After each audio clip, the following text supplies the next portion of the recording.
0800 11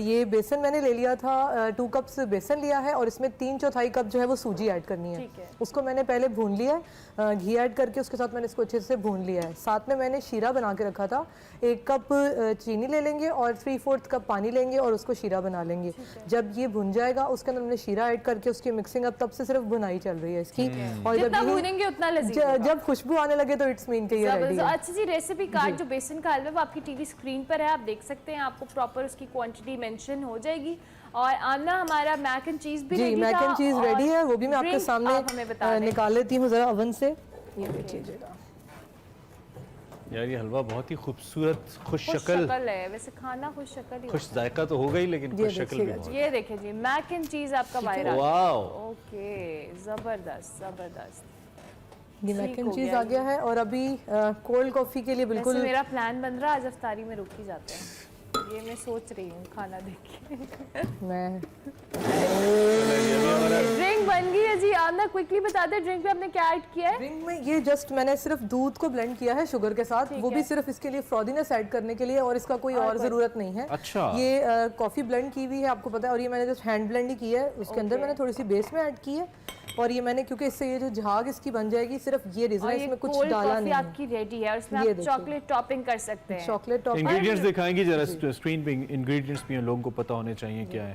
یہ جی cold coffee کے ناظرین اس میں آپ ایسے آئس کریم ایڈ کر سکتے ہیں۔ ہاں یہ تو میں بھی بنا سکتا ہوں۔ فریشلی بریوڈ کافی لی ہے، اس کو آپ نے جسٹ اس کے اندر بلینڈ کر کے، کولڈ آپ کا ملک ہے، ice cream vanilla ice cream chocolate ice cream جو بھی آپ ایڈ کرنا چاہیں اسے اس کی ٹاپنگ بہترین Amna, thank you very much Amna, اور بہت زبردست ریسیپی آج ہمیں بتائی شکر ہے میں اس وقت کیمرے میں نہیں، جب میرے منہ میں پانی آ رہا تھا۔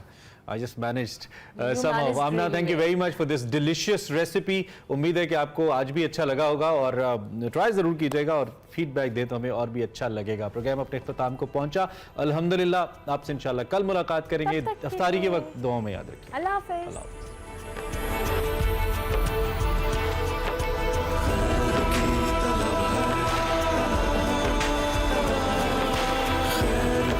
تلاش